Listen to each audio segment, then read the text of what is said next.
Well, what's going on, guys? Welcome back to The Art of Violence.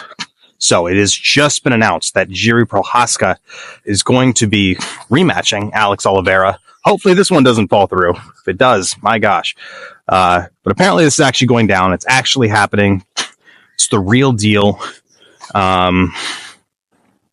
It's going down. So who do I think is going to win? How is this fight going to go? Now, I'd have to go back and really watch the first fight. I did see it, but I don't know if it ended in round 2 or 1. I don't think it went past 2. But the point of today's video is I had a feeling Alex was going to win the first one. Now, I want to talk about why, and I want to talk about the thing that I think is going to lead towards Jiri's defeat in their rematch. See, a lot of fighting comes down to fundamentals and foundations. And a lot of that has to do with your feet. A lot of that has to do with your feet. A lot of that has to do with how set and balanced you are and ready to go, attack and defend responsibly and adequately, while keeping yourself safe, right? To attack and inflict the most damage possible while simultaneously being ready to defend yourself successfully while taking minimal damage as possible. Whoever can do that the most typically is going to win the quickest. So the problem with Jiri is he likes to do all this fancy, crazy, unconventional, sometimes kind of nonsense that sometimes can be beneficial, sometimes can lead to him clipping or catching his opponent off guard. But oftentimes, like we've seen the Dominic Reyes fights, the fight that was a close fight until, the spinning back elbow, but he was in trouble several times in that fight, in the Dominic Reyes fight. And a lot of that is because he doesn't have a very stable foundation with his feet, which means his defense is very it's very all over the place. Sorry, I'm looking at how I'm getting back to my car here on this trail, but his defense is very all over the place. And the way he defends is very unpredictable, detrimentally unpredictable. So,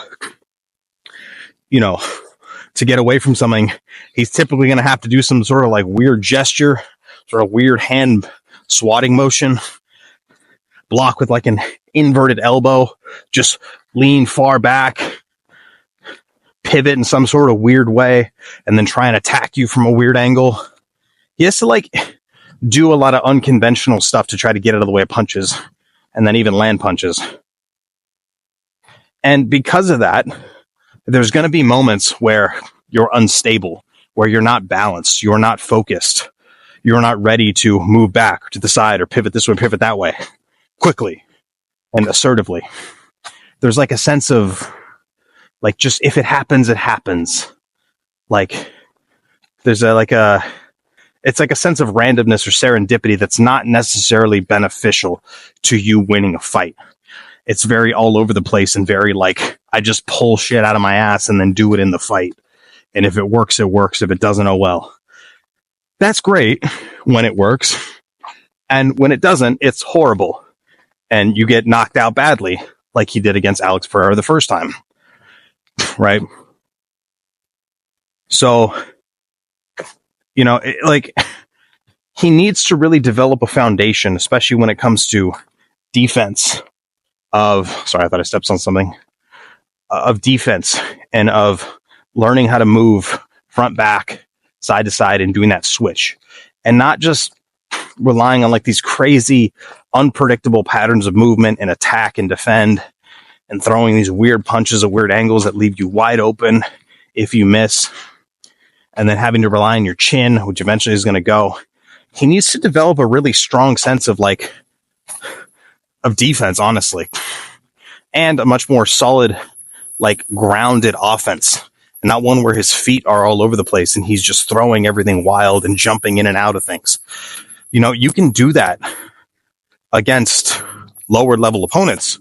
When it comes to the higher level guys, they are going to be able to see that. They're going to be able to have attacks, counters, defenses, setups to intercept you, time you, counter you, whatever it may be. We see this with Charles Oliveira, for example, when he fought Islam Makhachev. He didn't run through, but he finished Chandler, he finished Gaethje, and he finished Poirier. He won a crazy 3-fight streak where he just finished like high-level guy after high-level guy after high-level guy. However, he got hurt in every single one of those fights. He got close to being finished in the Chandler fight. I believe he got close to being finished in the Poirier fight. And Justin, I don't know if Justin ever really got close, but he did drop him, I believe, a couple times and had him hurt. So you understand, if you're getting close to being finished by guys, that means that a higher level guy is going to be able to come in and actually do the job. So Oliveira has this like very random, like kind of almost happy-go-lucky, like very unpredictable style of striking and movement sometimes, where he'll just start exchanging and throwing flying knees from like 10 feet away, and all these very like just walking forward with no head movement, and all these very kind of like cowboyish, reckless things that he does, and they can work sometimes. Now he does have better fundamentals than someone like Jiri Prochazka does. So he's going to be able to beat a higher level guy more consistently. Might get hurt, might get, messed up a little bit in the face, but he'll still be able to pull it off because he has better foundation. However, when you're fighting someone who has a really, really solid foundation like Islam Makhachev, how does that fight go?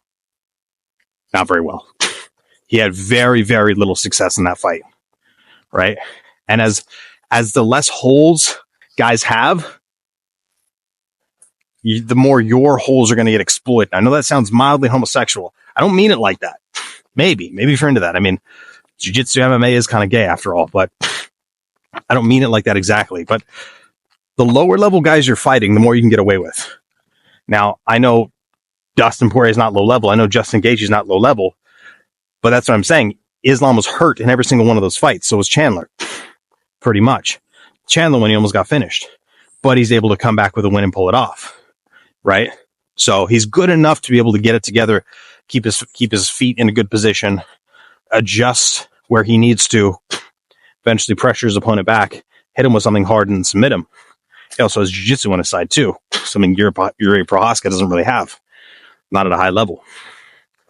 So he has multiple ways of finishing you, even though he has some severe flaws. Now, those flaws aren't really going to get exploited unless he fights someone super high level.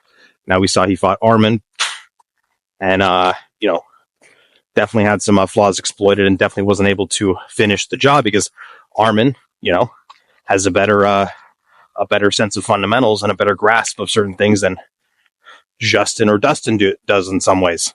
So the greater someone's fundamentals are, the harder it's going to be for you to beat them, because someone like Chandler does make a lot of mistakes and is very wild and reckless at times. So there's going to be a lot of opportunities to counter. Versus someone like Arman or Islam, they make a lot less mistakes. So there's going to be a lot less opportunity for you to be able to capitalize and then counter, set them up, land something, whatever it is, when you get to the higher level guys. Right? And that's why I thought Charles kind of did win, but I wasn't like mad at the decision with Arman.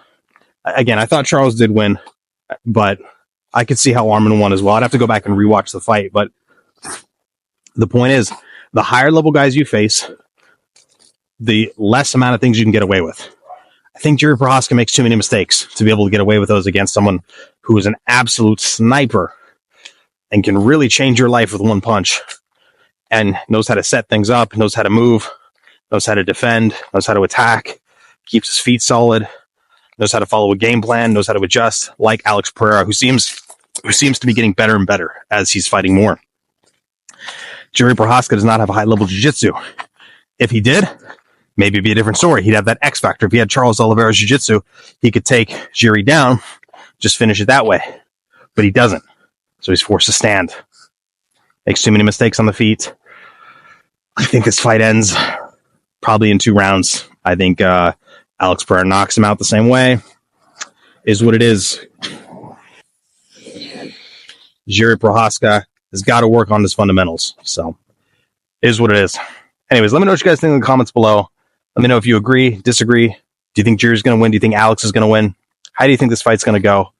Let me know what you think in the comments below. I want to know all of it. I'll be responding to every single comment. We'll have a conversation. So yeah, that's all for now. My name's Angelo. Zero to Violence. Till next time.